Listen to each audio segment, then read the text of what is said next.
Ok.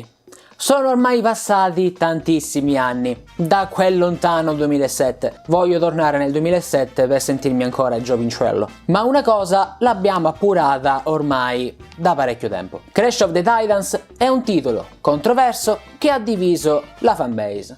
E su questo nulla da dire. Vuoi per i design, vuoi per lo stile di gioco completamente differente dalla classica formula, è normale che un giocatore di Crash abituato ad avere un certo tipo di gioco si troverà spaesato davanti a questo titolo. Ma oggi sono qui anche per dare la mano a questi fan che giustamente si sono sentiti traditi all'epoca. E quale miglior modo per far stringere la mano ai fan di Titans e ai detrattori di Titans con un titolo che unisce il sacro ed il profano? Ma di quale titolo sto parlando? Sto chiaramente parlando della versione per Nintendo DS di Clash of the Titans.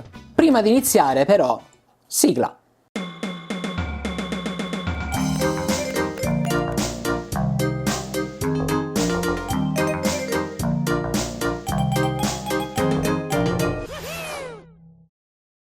Salve a tutti crashari, benvenuti in questo nuovo video. Io, come sempre, sono Daniku94 del Crash Bandicoot Zone. Sviluppato da Amaze Entertainment, la versione per Nintendo DS di Clash of the Titans è molto diversa dal gioco per console, ma prende a sua volta in prestito molti elementi dalla trilogia originale di Naughty Dog. Il risultato è un mix piuttosto unico tra il classico ed il nuovo Crash. Come dicevo prima, infatti, la cosa più interessante di questo titolo è questo strano mix tra nuovo all'epoca, ovvero il crashare titani e tutto il resto, unito alla classica formula di Crash: warp room, cristalli da raccogliere, binari, casse con annesse gemme, salti. Sapete, no? Le cose che ci hanno fatto innamorare ai tempi della PS1 del nostro caro Peramele. Come nella versione per console, Crash è in grado di sferrare pugni, calci e di eseguire combo per tramortire i nemici. Dopo averli storditi, può usare Aku Aku per controllarli, crashandoli e quindi montando sulla loro schiena. In questo modo è possibile sfruttare a proprio vantaggio il potere unico di ogni nemico, e questa versione fa un buon uso della capacità del DS. È possibile infatti sfiorare il touchscreen per lanciare proiettili, soffiare sulla console per lunghe gittate di fuoco, eccetera. Questi attacchi speciali possono essere anche eseguiti con il tasto Y, ma infliggono danni ancora maggiori se si utilizzano i metodi esclusivi del Nintendo DS. I nemici in questo gioco sono molto più vari e numerosi, e tutti esclusivi. In questa versione è possibile prendere il controllo di tutti, anche dei nemici più piccoli, il che è un vantaggio. Un aspetto molto diverso rispetto alla versione per console è che i segmenti platform superano quelli di combattimento, e non viceversa. Per questo motivo aspettatevi molti salti e molte corse, mentre i combattimenti sono soltanto una distrazione secondaria. In realtà il giocatore può saltare anche se sta crashando un mutante, a differenza della versione per console, il che contribuisce ad enfatizzare il ruolo predominante dei segmenti platform. Il fattore che si può saltare con i mutanti crashati, cosa che poi verrà ripresa anche nel sequel per console Crash Mind Over Mutant, aumenta in un modo esponenziale tutti i possibili trick platform nel gioco, e sono quasi sicuro che l'implementazione del salto nei mutanti in Crash Domino sui mutanti, appunto, sia stato realizzato successivamente all'ottimo feedback che ha ricevuto la versione per DS di Titans. Ci sono alcune maschere Tiki sparse in tutti i livelli. Alcune sono nascoste, ma altre sono visibili ad occhio nudo. Alcune appaiono soltanto quando si sconfiggono tutti i nemici di un'area. Raccoglierle significa ottenere una percentuale di completamento extra, molto importante perché, come nei giochi originali Naughty Dog, il 100% sblocca un finale alternativo. Un finale alternativo molto aperto, un finale con un cliffhanger davvero pesante, che purtroppo però non ha mai visto la sua conclusione con una versione DS di Mind Over Mutant, visto che la versione per DS di Crash Domino sui mutanti è una meraviglia della tecnologia. Il touchscreen può essere utilizzato anche per ottenere oggetti istantanei, che danno un potenziamento a tempo limitato a Crash. Lo schermo di sotto infatti mostra tutti gli oggetti in vostro possesso e toccandoli con il pennino o con il dito potete usarli immediatamente per potenziare Crash o il mutante che stai crashando per un breve periodo. Naturalmente ogni oggetto ha un effetto diverso. A parte i combattimenti ed il crashare i mutanti, questo gioco si svolge in modo molto simile a quelli classici. Solo che questa volta, a differenza della trilogia originale, si hanno più mosse. Oltre ai salti, ai pugni e ai calci, infatti, è possibile aggrapparsi alle sporgenze, muoversi da aggrappati e persino usare Agu Agu come una tavola da surf. È possibile utilizzarlo anche per fare grinding e, dato che si aggancia automaticamente alle rotaie, non cadrà quando salta tra di esse. Qui mi collego al pensiero del caro amico Gianchio98, ovvero l'idea di fare grinding con Agu Agu è una cosa geniale. Non credo che sia stata pensata da Radical originariamente, perché è presente anche nel manga di Crash 2 una cosa del genere, però può darsi che questo imprinting abbia portato ad Agu Agu slitta, che per me può funzionare in qualsiasi tipo di platform di Crash. Sì,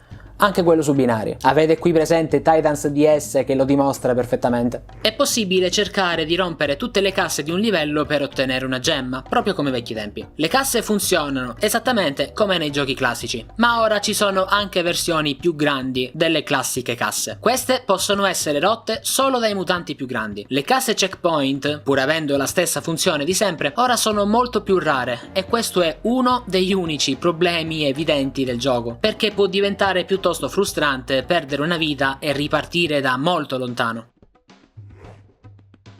I riferimenti ai giochi originali sono molteplici. La schermata del titolo strizza l'occhio a Crash 1, si inizia e si finisce ogni livello all'interno di un tempio di pietra come in Crash 2 e tornano persino i round bonus in 2D. Le animazioni di Crash prendono fortemente spunto dai giochi di Naughty Dog e presentano persino le 3 animazioni di morte basiche. Crash che rotea su se stesso e poi cade, Crash che si trasforma in angelo ed infine le scarpe proiettate in alto dopo la caduta in un pozzo senza fondo. Sono anche queste piccole cose che danno modo al videogioco di essere apprezzato anche da chi è cresciuto con i vecchi titoli, e secondo me, anche se il design è molto simile a quello di Titans più che a quello classico, ci si potrà chiudere un occhio e si potrà apprezzare molto di più il gioco in sé grazie al gameplay. Una novità nella serie introdotta in questo videogioco sono gli eventi. Ogni livello ne ha uno e sono una sorta di minigioco che utilizza il touchscreen. Sono tutti piuttosto divertenti da giocare e ognuno di essi contiene una gemma da collezionare e anche alcune maschere tiki. Ogni zona è dotata anche di una macchina da pachinko. Inserisci l'aura o il mojo che dir si voglia, tira la maniglia e guarda la pallina cadere in un contenitore con un premio. Si può vincere altra aura, concept art, oggetti per i livelli e così via. Nonostante gli oggetti extra e una mole abbastanza vasta di oggetti da collezione, il gioco non ha un valore di rigiocabilità così elevato come si potrebbe pensare. Questo perché il gioco ha solo 8 livelli e poiché sono tutti piuttosto lunghi, il gioco non è adatto a brevi sessioni dopo aver terminato la partita. Se non per motivi dovuti principalmente all'essere fan della serie, ovviamente. Una delle aggiunte più interessanti al gioco è anche la presenza di Nina giocabile. Infatti, poco prima che Crash possa visitare una Warp Room, prenderemo il controllo di Nina che con la sua pistola a raggi deve sparare agli animali dei luoghi che il Bandicoot visiterà, così da trasformarli in temibili mutanti. La cosa più interessante è che dopo Crash to Insanity, che rende per la prima volta Nina giocabile, Crash of the Titans DS è fino ad ora il platform successivo a To Insanity che rende possibile controllare la nipote di Cortex. Ma non solo. Nina ha infatti un importante ruolo nella trama del gioco, che non starò a spoilerarvi perché, come già detto in precedenza, questo titolo si conclude con un finale davvero interessante e vorrei davvero tanto che foste voi a scoprirlo.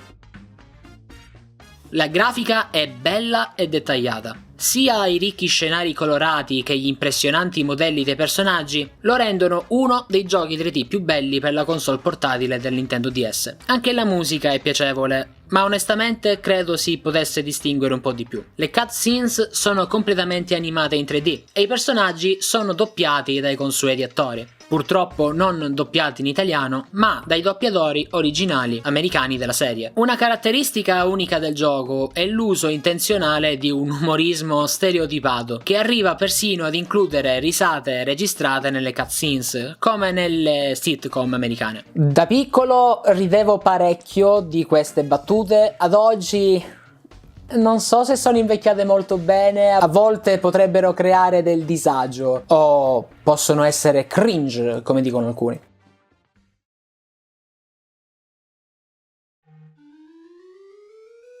Crash of the Titans per Nintendo DS è sicuramente uno dei migliori giochi portatili della serie, nonché l'unico ad avere un gameplay in 3D. I richiami ai giochi originali e i combattimenti ben adattati dalla versione per console rendono il gioco divertente e sicuramente amabile dai fan della vecchia scuola, nonostante il basso numero di livelli e il frustrante sistema di checkpoint.